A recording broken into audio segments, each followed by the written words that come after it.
Hello, everyone. Welcome to Tome of Knowledge. I was making sure because I had to switch the scene around a little bit because, as you maybe can tell, Moobs is not going to be here tonight. He's going to see, he's going to a concert. His favorite band is in town, so I hope you're having fun, buddy. I forgot what band it was though that he was saying. Like he mentioned it. I Probably a forgot. ska band, I I'm mean, assuming. yeah, for sure. Probably for sure. Oh, was it Less Than Jake? I don't remember. I Ska's not have my thing. no idea. Ska's not my thing. But yeah, welcome to Tome of Knowledge. I'm Max. This is VS, and we're going to talk about D&D. Wowee! A couple Yay. things is if you're not looking at our YouTube, you should just go give it a look. YouTube.com/@casters and cantrips, and it's where we put all the fun things. the end. Your A big eyeballs will be entertained, yes, all of them. and your ear holes. And another big thing is there's no stream on Friday. There's no campaign 2 stream on Friday because on Sunday we're doing a special charity stream for the National MS Society over on their channel, which is at twitch.tv/MS Society. They're in chat for those of you that are taking a look, listen. So go definitely hang out over there. They're going all weekend. They're starting Friday evening, East Coast evening time, and going all the way through Sunday. And we're Sunday at noon Pacific. So noon Pacific, 3 Eastern is when we start. We've got a fun little one shot prepared, so you definitely don't want to miss that. I'm excited for it. Yeah, I'm excited too, and I'm really happy to be a part of it. I mentioned this before that my aunt, she had MS and she was diagnosed at a young age, so it's cool to kind of be part of this and help a specific charity out. And there's been some interesting advances in like autoimmune diseases in general, so a lot of promising research that a lot of that's been funded in part by some of the charities that help them. So but very excited. We've got I'll be DMing that one. VS is playing, Bun is playing, Mac is playing, and then Drew Chisholm Crow, Mac's partner, is also playing too. He's helping us jumping into a slot since Moobs and Nina couldn't make it, so he's gonna be jumping in. So always a good time with Drew there. But anyway, I think that's all to talk about right now that I could think of.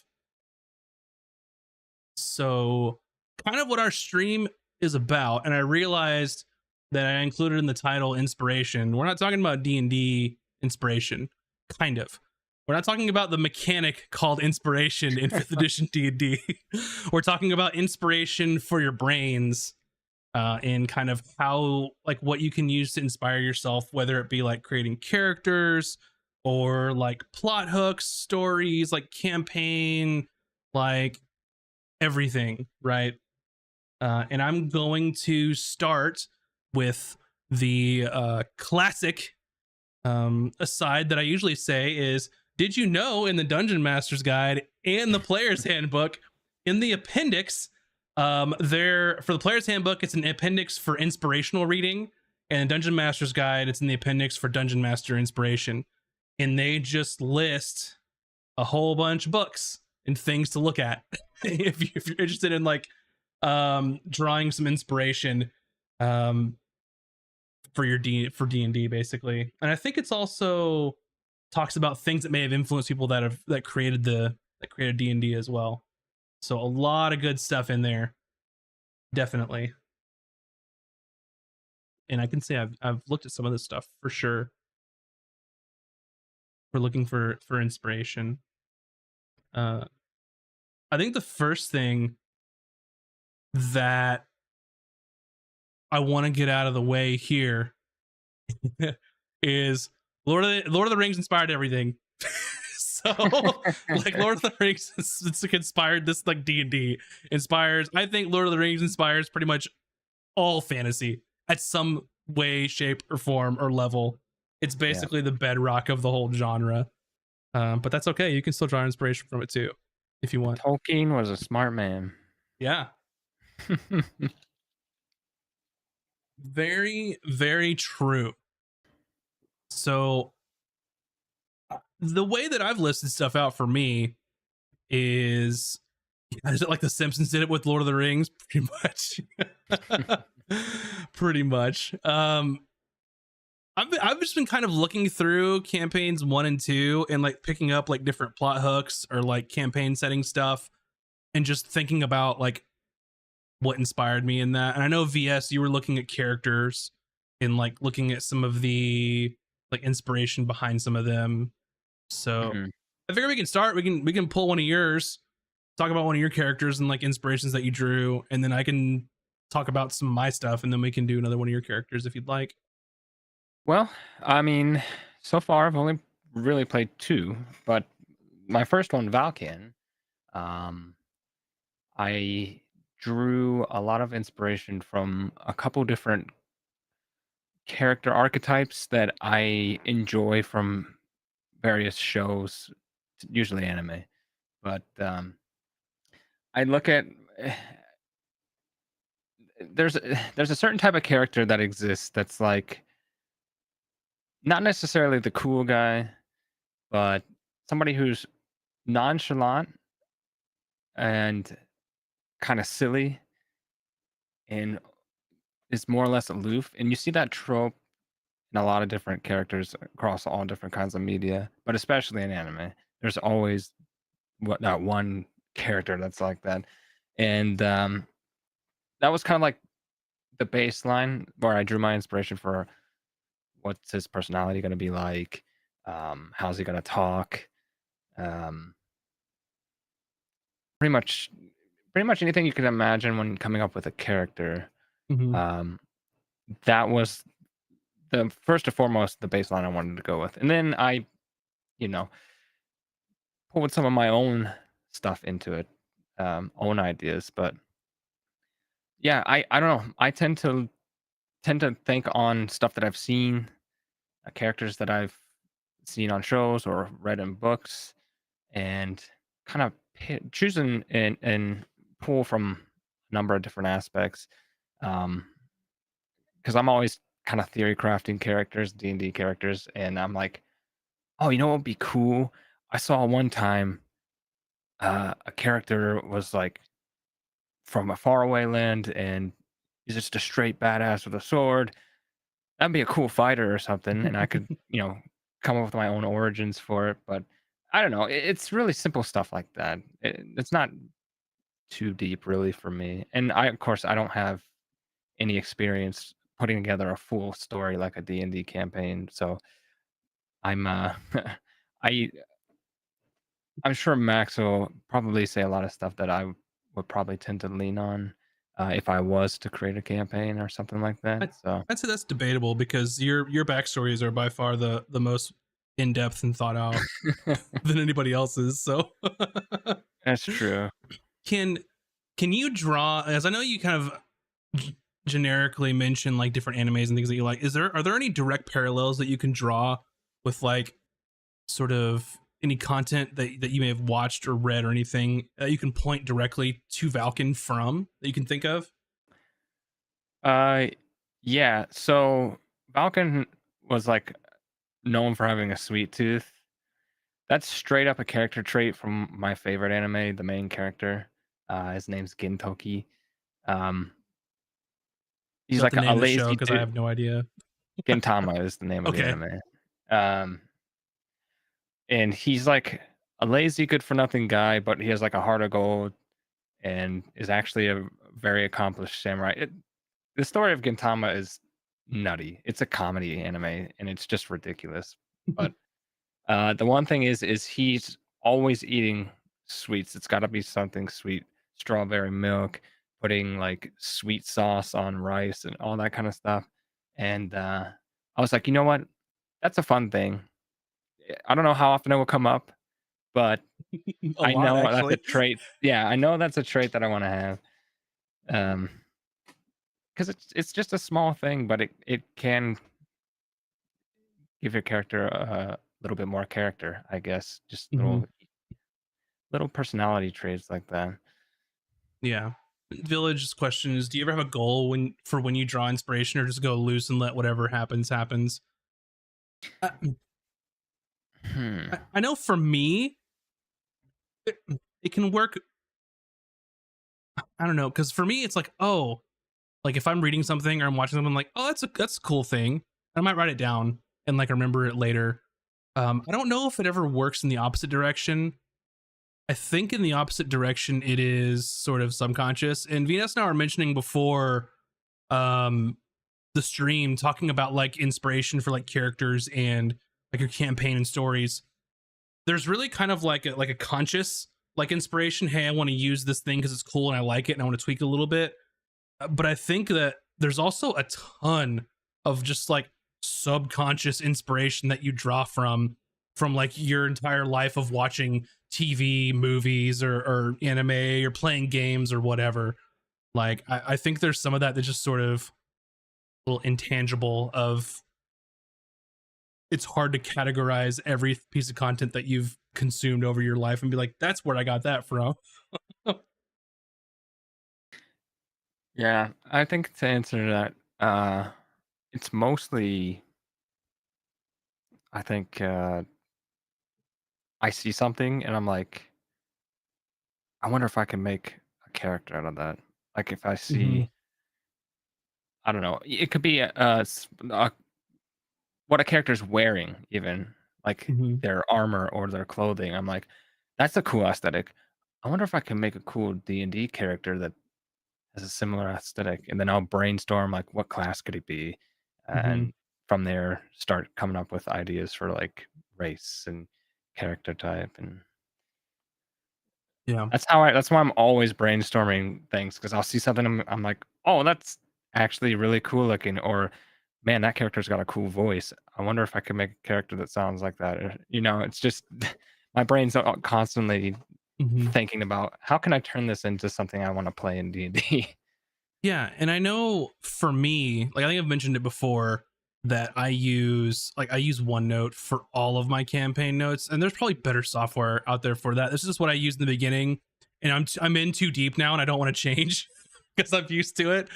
But the key thing for me is like because I used to like take notes on stuff like on my phone and then like look back at it and then transfer it over, and then I just got tired of it and started using this. And then now if like I see something or like a cool concept, I'll like open up like the app on my phone and be like, hey, ideas, and like just jot stuff down, Hmm.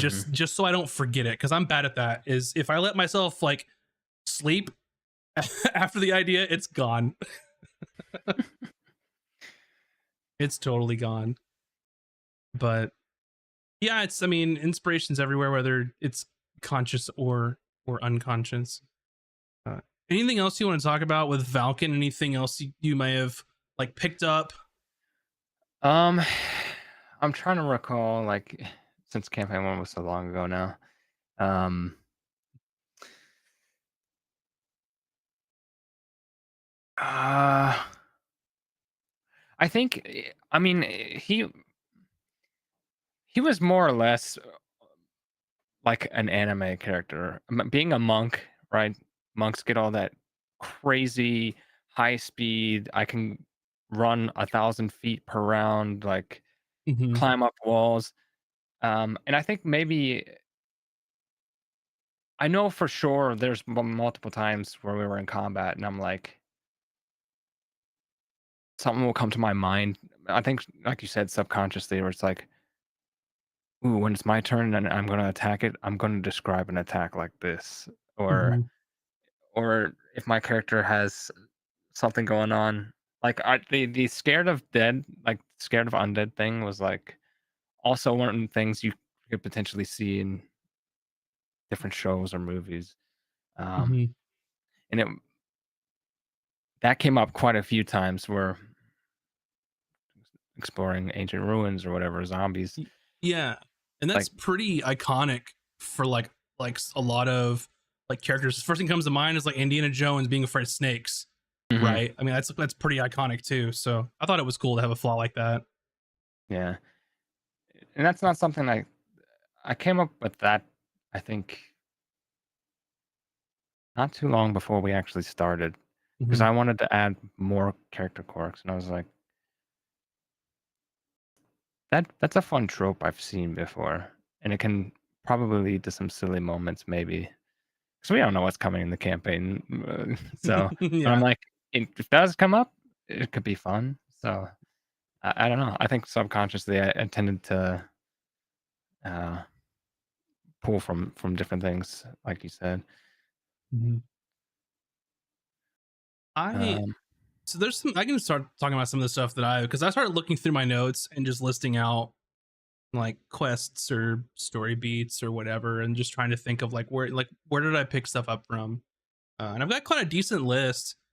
So kind of the first thing that I have was just the idea of like Salon, with like the kind of what they were doing like with magic users, like that kind of stuff. um I remember originally that one of the original inspirations in my brain was like X-Men, like mutants and like that kind of stuff, and it obviously spiraled way far away from that. yeah, but it's just a kind of a starting point for me of like these people that are born with these inherent like magical abilities, and like how does society treat them, that kind of stuff. Because if you remember in the first campaign where Vin was a sorcerer, it's like, hey, you weren't part of the magic academy, like you can't, that kind of stuff.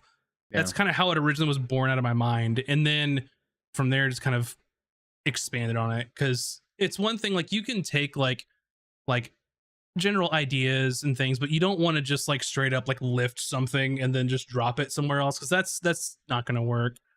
Um and also I think it, from the DM side, um you really don't want a lot of your inspirations to be like super overt, mhm, because if the players recognize, then it kind of pulls them out of it pulls them out of it a little bit. If they're like, oh, like that's X-Men, like that pulls them out of like the campaign a little bit, right?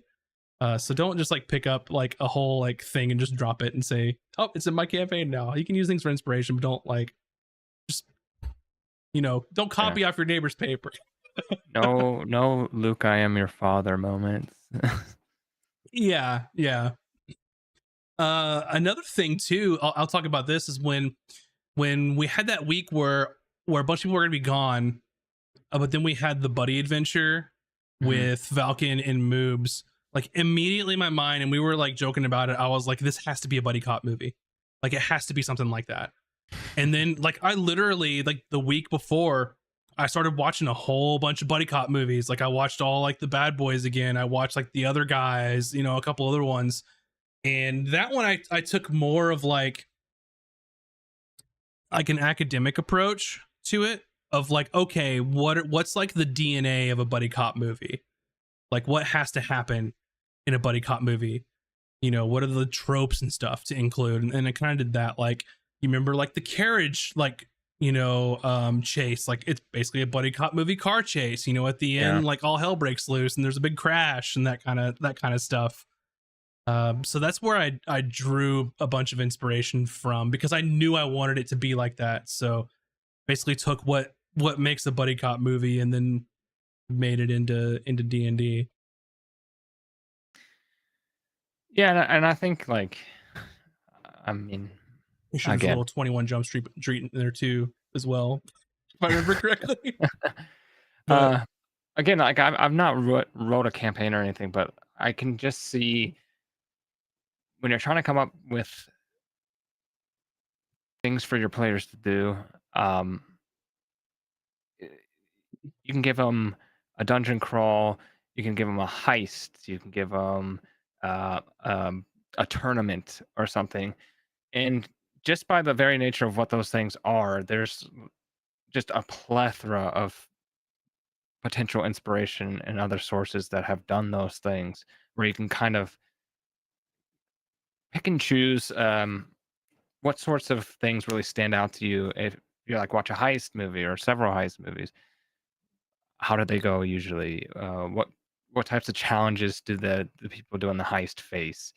Um, and you know, consciously or subconsciously, you could end up with a scenario that might be similar to something in a TV show or whatnot. So, uh, you know, I think by the very nature of just writing story bits and putting things in front of players, you can tend to draw on an enormous amount of stuff.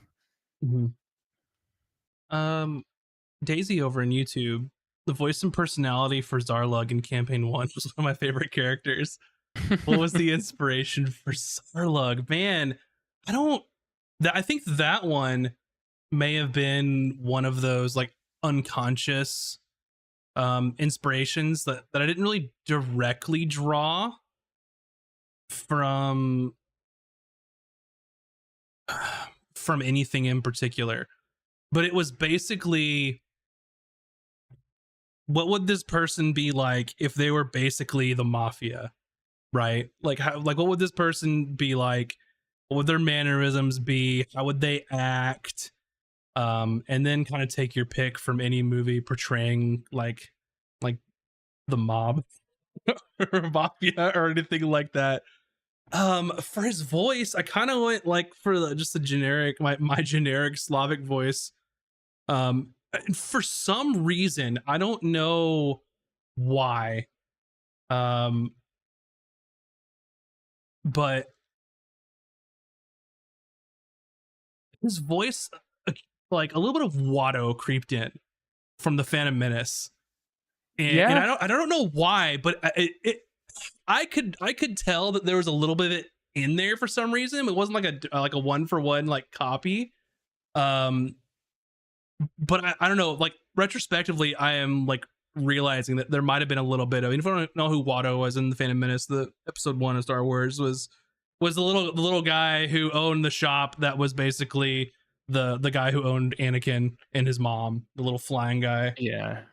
Uh, So, you know, he's a sleazeball, basically. yeah. So that my inspiration for Zarlug was basically a sleazeball for Zarlug Tusk.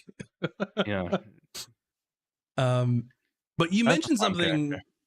you mentioned something when you talked about tournaments, like the martial arts tournament in Yeah, campaign 1, like that, like, a little you bit of know, Karate Kid, a little bit of Mortal yeah, Kombat. Mortal Kombat, Karate Kid, like Cobra Kai, all that stuff, like, and I don't The know, like, schools, you know. Yeah. yeah, and it's like not like a direct lift from that stuff, but I Mm-mm. think that like where from media we like just inherently have seen those kind of movies and shows.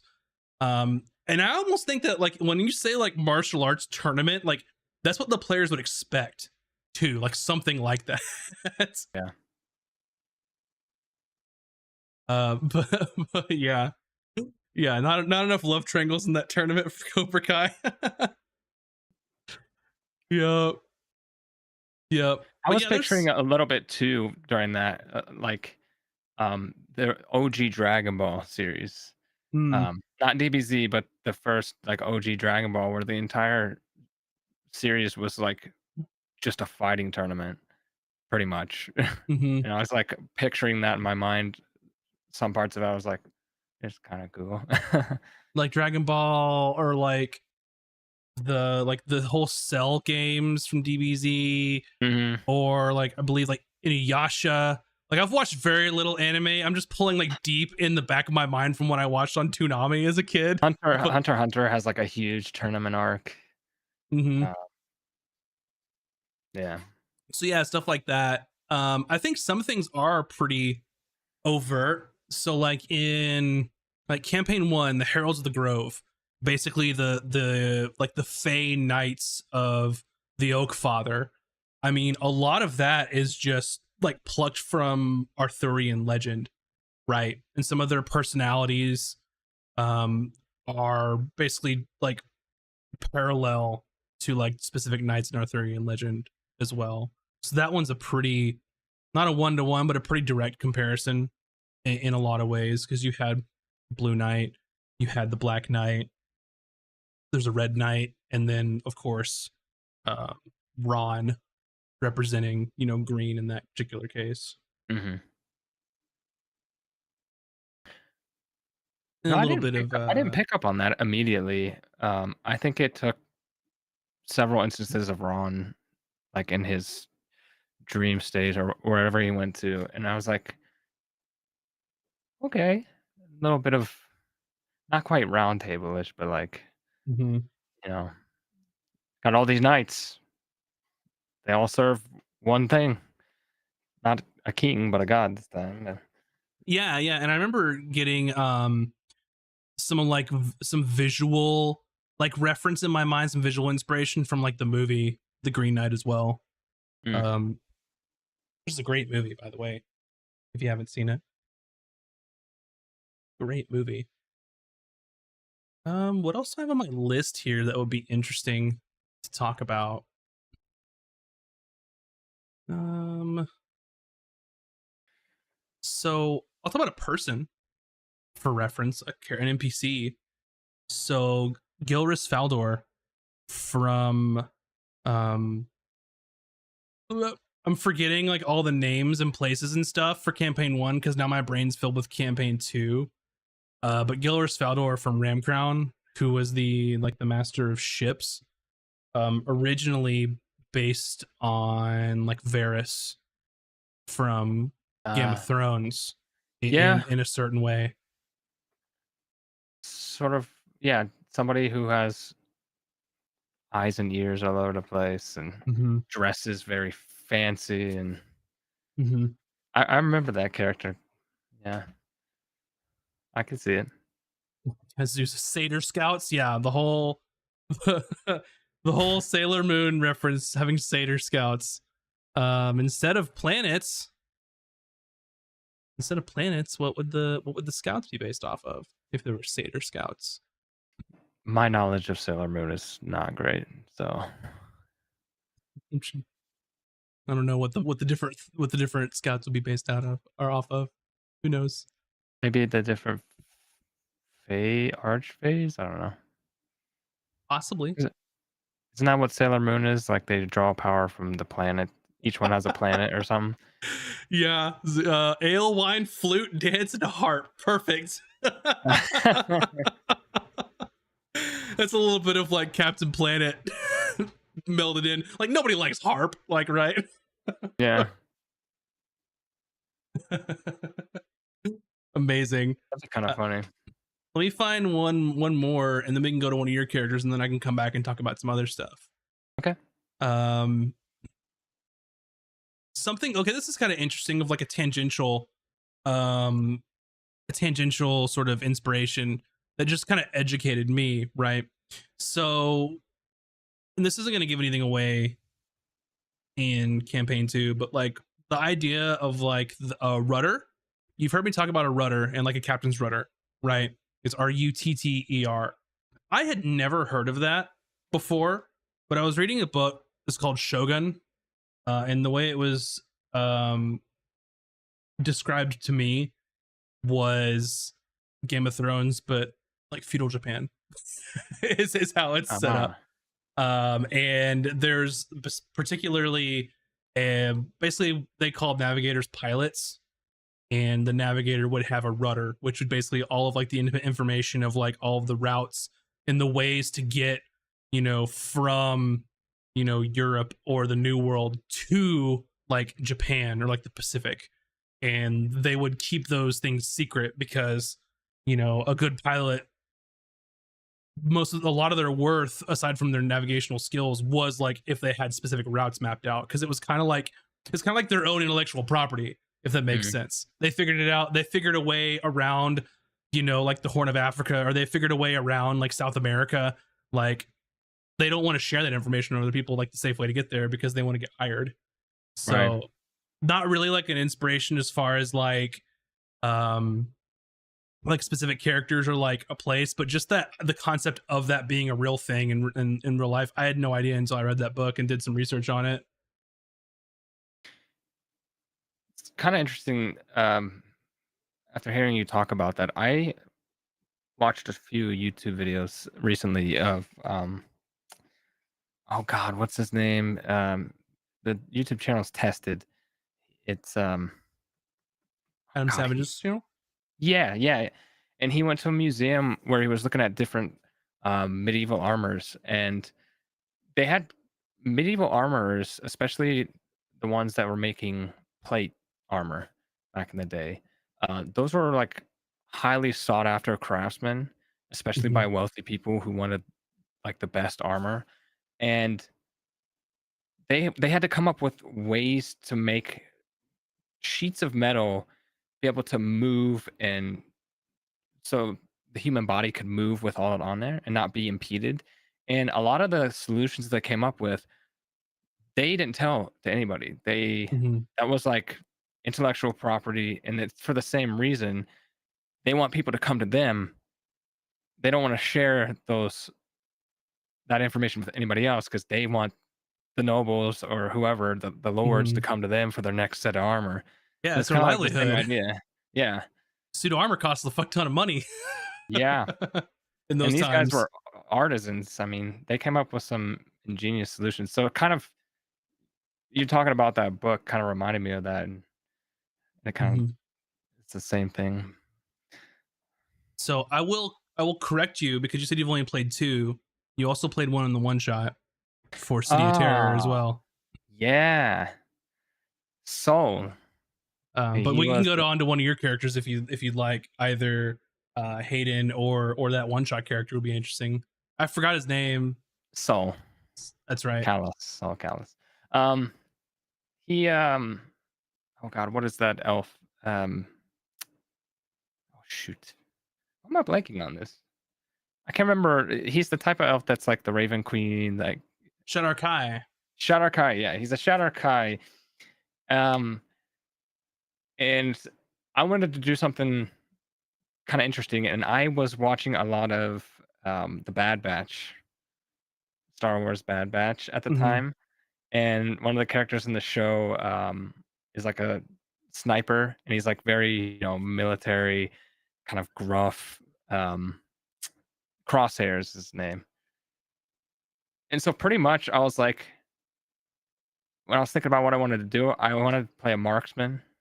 I was gonna Hmm. play a wizard, and then I changed my mind. I was like, I want to play a marksman of some kind, and I was like, man, Crosshair's such a cool character. I want to make like a gruff, like bounty hunter that's just like he's been doing it for a long time, and he's like super skilled with his crossbow, and is very direct and pragmatic. And that's how I ended up playing it. And it was a lot of fun. It was something completely different from Valkan, completely different type of character. Um, so yeah, for that one, it was uh, heavily inspired by that one character. So Hmm.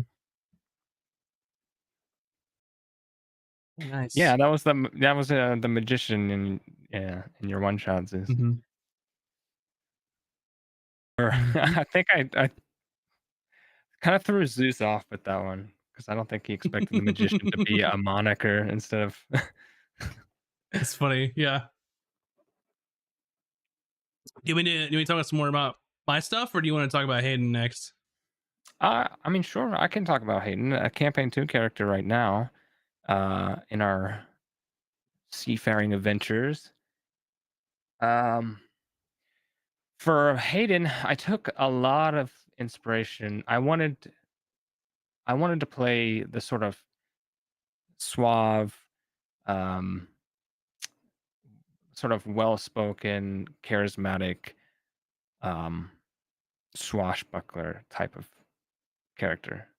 Since I learned about what the setting was going to be and figured there's going to be a lot of chance for maybe having a ship or whatnot, I was thinking, a swashbuckling sailor of some kind, just um, you know, super charismatic. And I pulled a lot of inspiration from two different games actually. Both of them are Assassin's Creed games, though. One is Edward Kenway from Black Flag, and the other one is Arno Dorian from Unity. Uh, Arno is like the charismatic, was like a troublemaker kind of when he was before he was an assassin, and he kind of had this suaveness to him. And then Edward Kenway was a pirate, Yeah. and you know wasn't afraid to get down and dirty, sneak around, obviously, um, very self-centered. And so I kind of just, and of course, other forms of swashbucklers and media too. Thinking like, what is it? From The Princess Bride. What's that guy's name? Oh, The Dread blonde, the Pirate blonde hair. Roberts. No, the blonde hair. Um, he's like the main guy. I can't think of it right now. I can't think of his name either, but Let's see. Yeah. kind of the same idea. So I was sort of pulling all these things in from a certain sort of character trope that I was trying to hit on, and Wesley. ended up coming up with Hayden, and it's been a lot of fun so far. Wesley is the character's name. Yes, I can that's only it. think of Inigo. But maybe you can Inigo, think of, yeah. that's the only thing I can think of. Um, so yeah, that was more or less some of the major inspiration, and of course, there's other little things I added, character story wise that is not really related to those characters, but that's pretty much it for that one. So Kaya, your question, you want to ask a pirate campaign based loosely on One Piece. Well, I don't know One Piece, but I can go just pirate campaign. You wanted to make where every player is allowed to have one pet, one mount, one familiar. How would you go about doing that? So, you think about it. If you want everyone to have a familiar, you could give everyone a free feat at level 1 for Magic Initiate or Ritual Caster. Make it a requirement that they pick Find Familiar. One of those. I think Magic Initiate might cover it. One of those two. One of those two would. And that's an easy way for everyone to get a familiar. For a mount, mounts just cost money, and they could buy a mount if they want it. Unless you're talking about like specific like weird like flying mounts like griffins or stuff like that. Like they can just buy mounts, give them the gold for it. For a pet, just let them have a pet. I would make it to where it has no like direct benefit in combat or anything. Just say, hey, do you want like a cat? You have a cat. You want like a little monkey? Yeah, you have a monkey. Cool. Its name is whatever you want, and it hangs around with you and has a personality, but it doesn't affect combat or anything. That's how I would do it. If you wanted them each to have one of those things. So there's stuff in the game that you could do for that. As far as it being like pirate related, I don't know where those two things line up though. I'd have to know more about kind of what the direction of the story and why those like the pet, the mount, and the familiar relate to like the pirate campaign. That's how I would do it generically if you had to have those things. So what's some I can't stuff that really I got? talk. Oh, go ahead. Oh, I was gonna say I really can't talk too much about Hayden because we're right Yeah, in you the don't want to give away too campaign. much. So if you've watched it at all, which you should, we do it here on Fridays, but not this Friday. Yeah, no spoilers. You're gonna have to watch the campaign. I mean, Yeah. last episode we had on campaign 2, there was quite a bit of backstory, kind of all over the place for all the characters. So that one's a good one if you want backstory. If you haven't had a chance to catch up yet. Yeah, you missed it, Village. It was the perfect episode for you.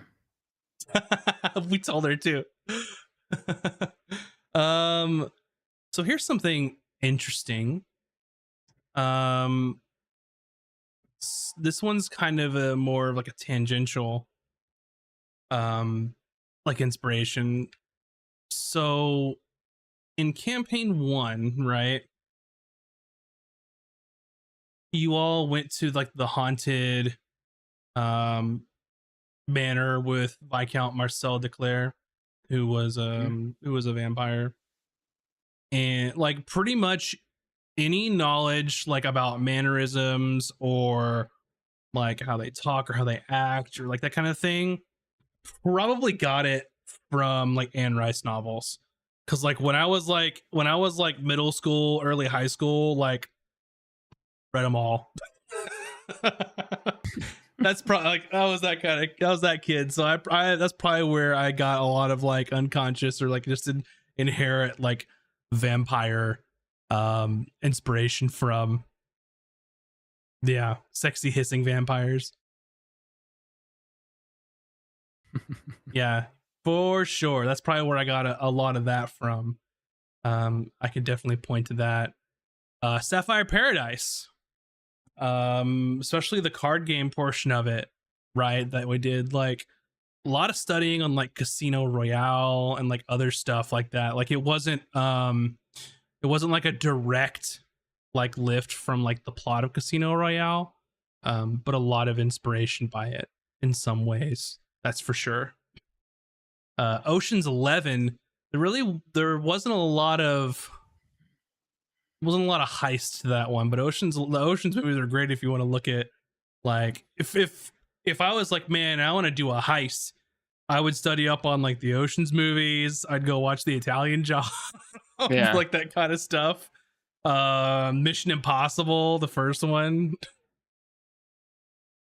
Yeah, it wasn't quite a heist, but it was kind of a heist a little bit because not we were supposed to be there, but we weren't a part of that society. Uh, Mm-hmm. and my character had to play a part and basically take a bunch of money from some powerful people.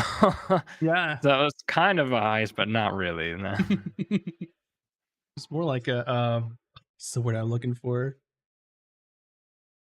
I don't know. Yeah, I I don't can't know think of what it. I know what you would call it. Mm-hmm.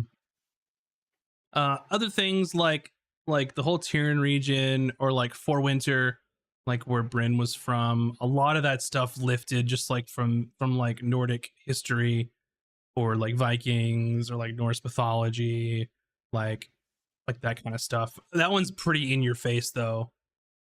Um, I don't think that one's really a surprise to anyone there. How much of that was sort of driven by Bun's character and her backstory? Um, so I think it was a little both ways where when Bone was making her character, she asked what this region was like, and I gave her kind of loose like information about it. Oh, And okay. then as she sort of built her character around what I gave her, I looked at what she wrote and then incorporated that backwards, kind of like what we did with like Valken.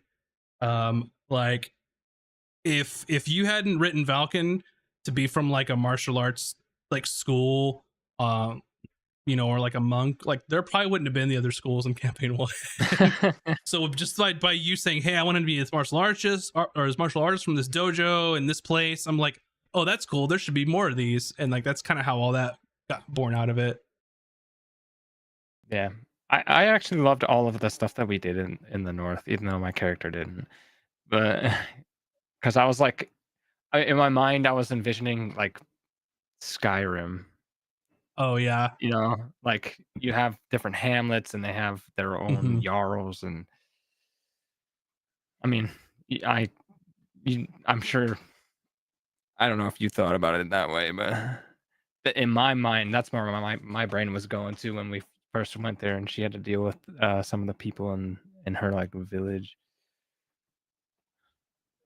Yeah, and especially too like the whole idea of like thanes and like a jarl, but no one was worthy enough to be a jarl at the moment.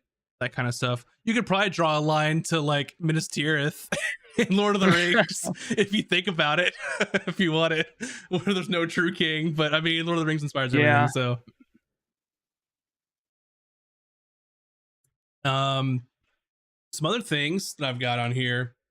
So in campaign 2, there's no secret of like there's 3 different like magical systems at play and at odds with each other, like the arcane, the primal, and then the divine.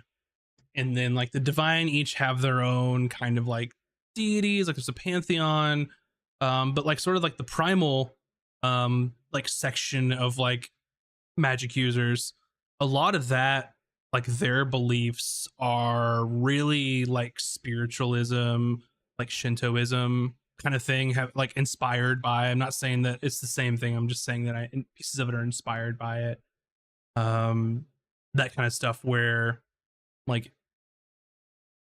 everything has like a spirit that's part of it in like the natural world. Isn't there a Pocahontas song about that from the Pocahontas movie? Yeah, animism. What is the name of that song? Uh, Bun probably knows it, being my You know what? resident Disney expert. It's funny we were talking about how you can tie almost anything back to Lord of the Rings. And a thought crossed my mind that didn't during our first campaign is this whole mysterious like Salon kingdom. Like kind of had some echoes of like Mordor to it in my brain. Mm, Now I'm just thinking about it because it's like this place that I mean, not the same obviously because it's a whole different set of circumstances for it, but the fact that it was like this evil sort of or there was something brewing there. There was like a thing happening there that was going to mhm. threaten everybody else. Yeah. It was just kind of I didn't think about it at the time, but since we were just discussing Lord of the Rings stuff, I was like, Salon Mordor? Not quite the Yeah. same, but Yeah. I mean, like the city states in campaign 2, like a lot of like inspiration just from like ancient Greece. Now, loosely, I'm not saying I borrowed a lot of stuff from it, but just the idea of each having their own island, having their own like patron deity for like their civilization, that kind of stuff. Um, so yeah, that was one like easy inspiration. Um,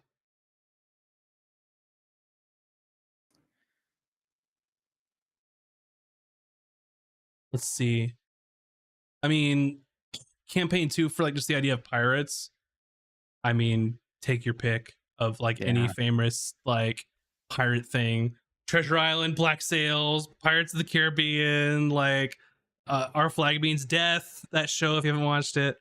Um Lots of media out there for like pirates, inspiration type stuff. 100%. Um Another thing that I got too is interesting from a book series that I was reading, and I've actually picked up some things in sci-fi and sort of brought them over um to the campaign. um like one example that I can share is I'm reading like a series of like Warhammer 40,000 novels, and just like a super small detail about like a specific planet, I'm like, that'd be really cool to incorporate something like that and like shift it around and make it work for what I want it to work for. It's not there yet, but it's not, you haven't seen it yet. I don't want to give anything away, but it's really Yeah, weird where you can just find like inspiration in just like anywhere. Um, sure. Bun has joined the call, but I don't know if people will be able to hear you, Bun. So I might have to do some Hello, caller. Thanks for calling in. finagling. You have some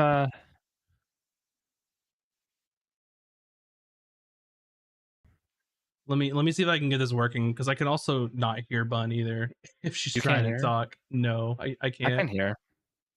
Okay, maybe I'll now be able to hear, but let me, so give me a second. Nobody else can hear you in the audience, so I have to set this up now.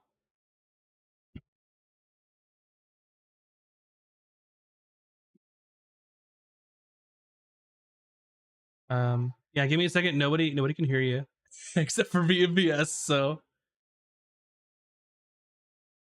yeah. Okay, you should be, try it now. See if they can hear you. Hello, first Yeah, time they can hear caller, you. long time listener. All right, Bun is on audio only and wants to talk about Bryn. Go for it. Well, I just want to give you a little reminder because you've forgotten. I think it's a really good way for people to create a character if they're not really good at creating characters. So I wanted to share. Go And I for don't it. know that VS knew this either. So like my original concept for Bryn was I've never played with any of these weirdos before, and I don't know any of them very well, and I should make a character that will like help keep the party together and keep people from like dying, but also be able to do like I basically was making the ultimate filler character so that if we ended up with someone who wanted to heal, she could step back and do damage and vice versa. And then I started thinking about doing like the fighter protector thing, because then you can do damage, but also I could do the field medic and the protector with the shield to like help people not die. And then for some reason I was like, okay, a shield maiden sounds freaking great for the shield thing. A shield maiden field medic. And then, do you remember this, Max? I don't know what you're gonna say. And I said, but what if I take Thor and Captain America and combine them? Oh yeah. So she had this Norse god like backstory thing where she had like powers, but she and people thought she was a god and she thought they were stupid. And then she also was like had the shield that she could throw and it would like come back to her. And then that was basically it. That was Brent. That's as much thought as went into the character before I started like fleshing her out. And then I was like, well, she's a shield maiden. And I just said, Max, is there a place in your world where a shield maiden, like a Viking type person, might live?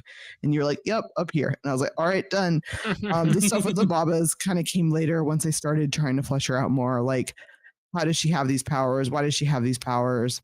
Why doesn't she like the people in her area? But I wanted a reason where she didn't need to go home, so she'd be stuck with a group. She always wanted to do the right things. Like, I wanted these things to make it really easy for the party, because I know like forming a new party with new friends can be really hard. I feel like we did the opposite for campaign 2, but that was like my mind going into campaign 1 was like, how do I glue everyone together to make sure that we have some smooth sailing for the early episodes? For sure. Yeah.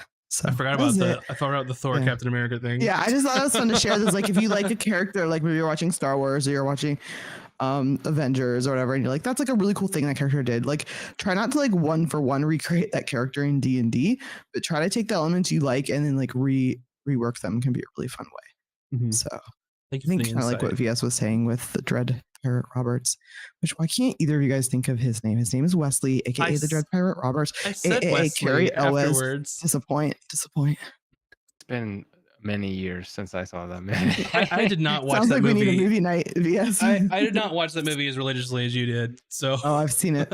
His name is Farm Boy. Anyways, that's all. I just wanted to call in and give my 2 cents because I was listening to the show and I thought you guys are doing a great job, but thanks, you didn't say enough about Bryn to make me happy, so I had to set the record straight. Yeah, set the record straight. Anyways, bye Max, bye VS. Bye. Have a good rest of the show. Bye chat. Thanks, caller. Yeah, thanks, caller. That's so funny that she just called in. Can I call in? She's like DMing me, like, can I jump in? I'm like, yeah, whatever, it's fine. One thing I was gonna say, I think this is one of the last things I have on my list, and then we can take some questions if anyone has any questions, and then wrap it up here. One of the major points about like magic users like having to register, and then like unregistered being like illegal, like some of that stuff. There was a sci-fi book series that I was reading called The Starship's Mage, which is really awesome if you're looking for something to read that has a little bit of fantasy sprinkled in with your sci-fi. And they kind of, it was a little different in those novels, but it was basically like only like registered mages could like are allowed to like jump, like they're basically acting as warp drives. The mages like make, you know, the ships like jump into like, you know, to warp between like planets and galaxies and stuff like that. And there was just a really cool idea of, you know, they had to go like through a school and all this other stuff. Like, yeah, that was fine. They had to get like, you know, certifications or whatever. But then there was an idea where like a particular planet was like all, you know, just for some reason like broke away from that idea and basically said that like no mages can come here ever. Like they're not allowed here, which was really interesting. And it's for different reasons than kind of what I have in the campaign, obviously. But just that idea was just like, it's a really interesting idea of, you know, on this particular planet, like why they don't want them here kind of thing. And I was like, that's something that like I haven't seen like a whole of. It would be an interesting concept of like, what if in like D&D, what would that look like if there was a place that said, you know, you can't have magic users here, you know? And that's what kind of spun my mind around on like, okay, was it all magic users? Is it like particular types of magic users? And then when I figured out like the different like, arcane, divine, primal stuff, I said, oh, what if they just don't like this particular portion? And then that kind of got my mind rolling on like, oh, well, what if they registered, like that kind of stuff. So it was just like a neat thing, like a small little just like nugget of info that kind of blossomed into like a whole other idea. And it's pretty crazy where you can find inspiration, because those are straight up just a bunch of sci-fi books that have like a little bit of fantasy in them. Yeah. Well, now that I think about it, with our campaign 2 setting, with past events happen, that is the reason why magic is so heavily regulated. Mm-hmm. There's I don't know if you've seen Arcane, the League of Legends animated. It was on Netflix, I Yeah, think. I have. They had well, not quite the same. Their society is like Rosendon, where it's like all invention and like science, and there's like no magic. Because in the Interesting. past, like, magic was a thing, and then it got out of control and messed up a bunch of stuff. So it's been like hundreds of years with like no magic of any kind. And so the societies just flourished off science, basically, and invention. And then part of the story is a guy rediscovers how to make magic, and it's like a problem. Yeah. So It's not the same, but it's like it's a Yeah. there's very cool like things out there where you can see similarities. It's the old trope of like a wizard did it, right? Yeah. Work backwards from like a wizard did it. Yep. You need an event that's like totally messed up something in your campaign. Wizard did it. Easy. They're good at that. Don't write in. Yeah, Daisy, for sci-fi inspiration, the food delivery system in Emberholm was totally a replicator. That's really funny. Yeah, that makes sense. Like, beep boop boop, tea Earl Grey hot, except it doesn't replicate. It just sends an information. It has like it's like a roller coaster dumbwaiter, essentially. For Emberholm. Yeah, I remember that. Super cool. Emberholm was fun to think up too. It's a neat place. Was there any? If I'm remembering right, there was the different levels, and you had right. Emberholm was like leveled off, and you had to take like elevators to certain places. Mm-hmm. Was there anything that you can recall that you drew inspiration of for how you put together Emberholm? Because it was a very neat location. Yeah, I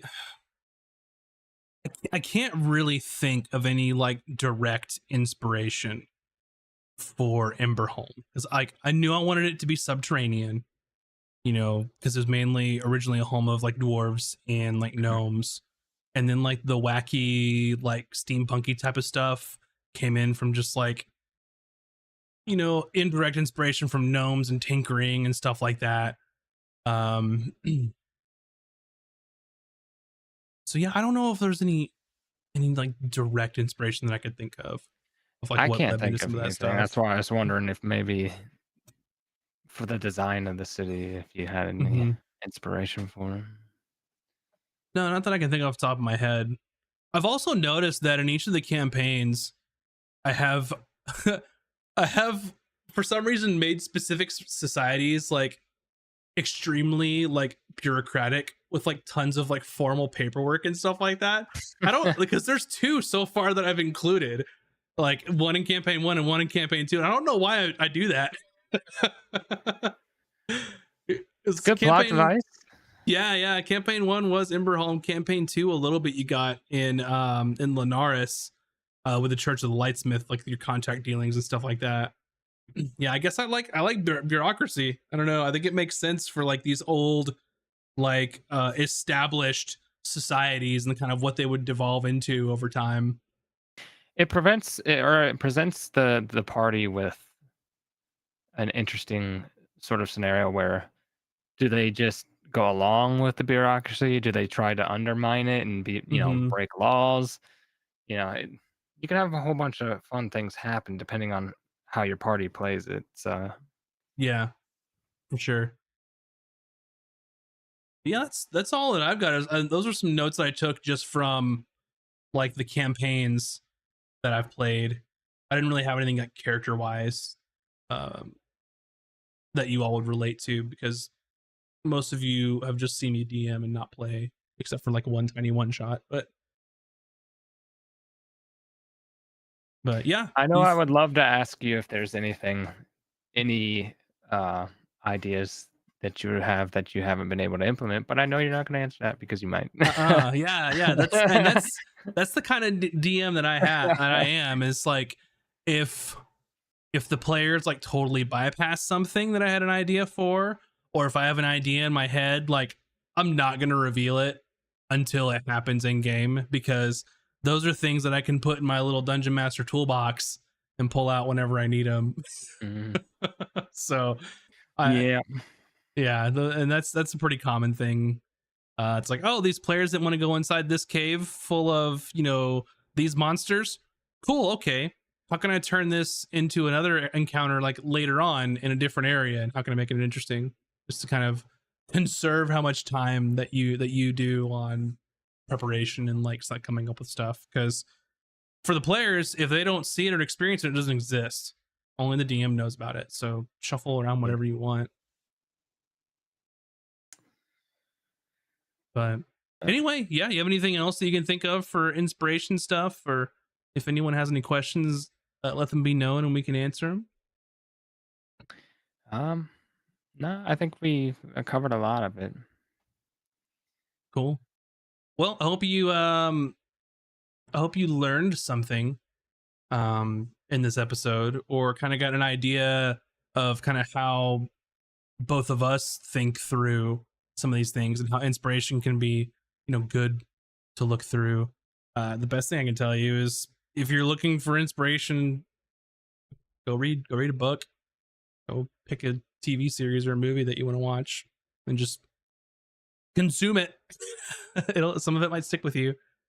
One last question from Village. What is your strangest source of inspiration, aside from media like books, movies, shows, etc.? Strangest form of inspiration. I don't know if I have an answer for this off the top of my head. Is there do you ever, for any characters, draw off of an encounter you've had in real life for how a Oh, person is? I don't know if that's what village means, but I can kind of like. yeah. I can't draw a direct line off the top of my head. But in the chat, I saw a girl at Trader Joe's once. I thought she'd make a great character. That's amazing. I feel That like I've is heard people like. amazing. I feel like I've heard people sometimes, like when coming up with characters, they'll think back to like an interaction they had with somebody that was just like memorable for some reason. Either they were crazy or just were a complete character themselves and made a character out of it. Here's one I can think of. It kind of sparked my mind. I don't know if it's the weirdest, but you mentioned like things in real life. A lot of the trial that happened in campaign 1, I pulled like direct like life experience for like being part of like court cases and like trials and stuff like that, giving like testimony, like computer forensics stuff that I used to do. And a lot of that was like, here's how I know like a courtroom works. How do I take the things that work in an actual courtroom in an actual trial and then like turn it into like D&D court? So there's probably a lot of parallels of like things that would actually happen in court, maybe, along with other stuff like like zone of truth. Like how would a society that has access to a spell like that, how would that affect like cases and trials? Or like speak with the dead, like how would that affect like investigations and court cases and stuff, right? It's neat to think of like everyday things or things that happen in the real world and how they would get like turned on their head in like a fantasy setting. Yeah. Because I mean, like, You know, in real life, you know, if I had access to like wizard spells, like a huge handful of cantrips available to a wizard would be like life changing, right? Prestidigitation would be life changing if one of us had access to that. Mending, yeah. Like, Yeah. Yeah, for sure. But anyway, hope you learned something. Hope you have some good ideas. Honestly, go check out those sections in the player's handbook or the dungeon master's guide at the end in the appendices that talk about like inspiration for the respective books. There's some good stuff in there if you're looking for something to read and in the fantasy genre for sure. But anyway, thanks for watching. Thanks for hanging out with us. Tomorrow at 7 p.m. Pacific is going to be some Bun art drawing stuff. And I believe she's going to be doing some drawing for our charity stream. So I know that she's planning on doing some character drawing for those characters in the charity stream. So if you want a little sneak peek of what they're going to be, come back tomorrow, Tuesday, 7 p.m. And then after that, Sunday this week, or I guess technically next week, Sunday the 24th at noon, twitch.tv/MS Society. Make sure that I spell it right for the chat again. That's where we'll be.